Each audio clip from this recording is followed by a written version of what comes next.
Welcome.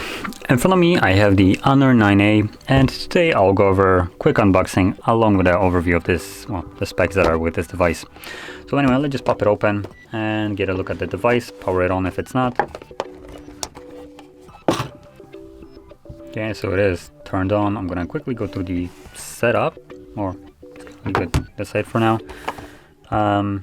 Let's get a look what's inside here. We got nothing, which is actually surprising. I would usually expect there to be a screen protector, but obviously you can see that this isn't necessarily a new device. So hopefully everything is in here. We got a SIM eject tool right up here, and we got a UK charger, which I cannot use. We got, what the absolute thing is this? Abomination of a cable. And wow, jolly old goodness, another micro USB cable, because I do love those. Oh yeah, and something that, oh, okay, it's not actually used, I think. So yeah, we got some headphones in here as well, with a actual headphone jack. Not that anybody cares about these in 2022. So yeah, that's basically all we get in here. Just get rid of this right here. And look at the phone, which still isn't set up. So what you're looking at right here in terms of the display is a 6.3-inch display with a resolution of 720 by 1600. It's an IPS LCD display with an 81.3% screen to body ratio and 278 pixels per inch. So it is just a budget display. I just put it at this definition. So just finish this up. Come on.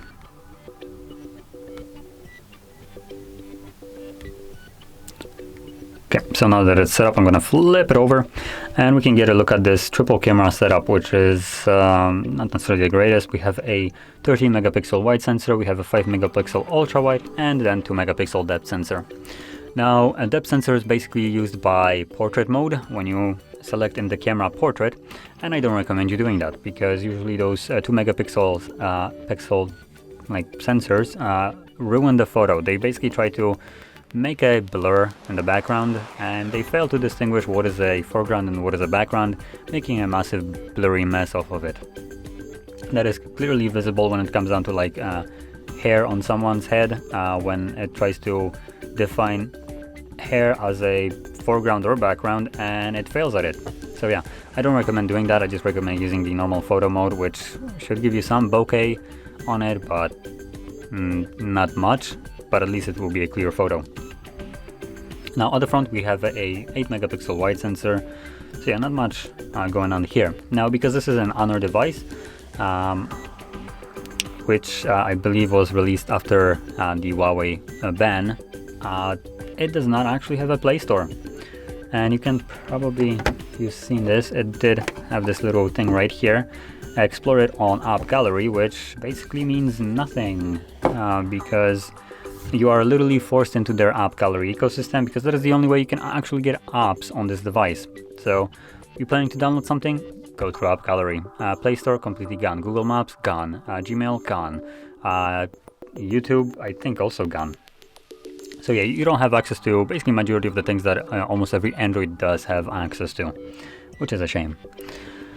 And I'm not gonna really touch upon the Huawei ban and what the consequences here are. I'm just gonna go over more in depth into the phone. So moving on, the processor that we're rocking here is a Helio P22, so just like a mid-range, I think, processor. Nothing really special right here.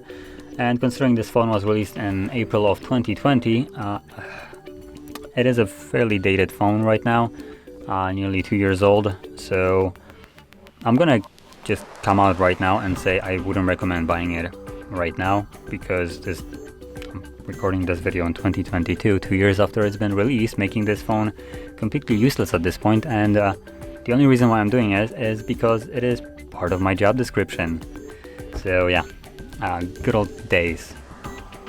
But yeah, if you're planning to buy this phone, maybe on a used market or something along those lines, at this time I probably wouldn't recommend it. I can't really see the price of it.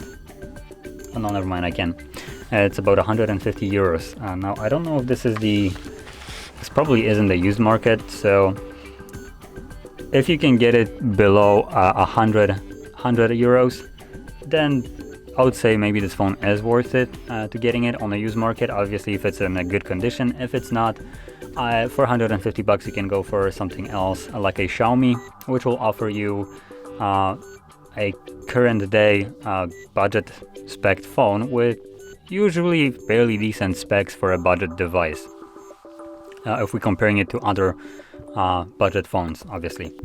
And additionally, you will get also a USB Type-C charging port, unlike this thing, which includes a micro USB. So that's a bonus in my book.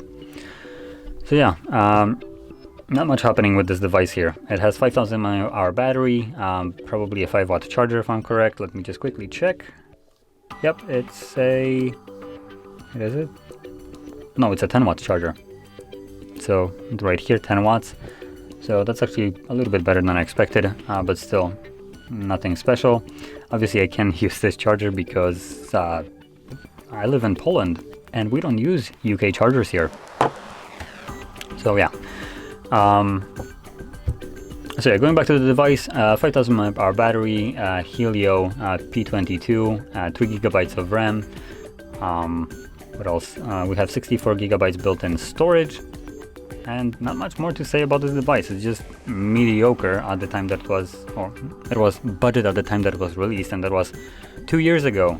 So now I wouldn't recommend going for it unless you get a really good price on it, meaning below $100.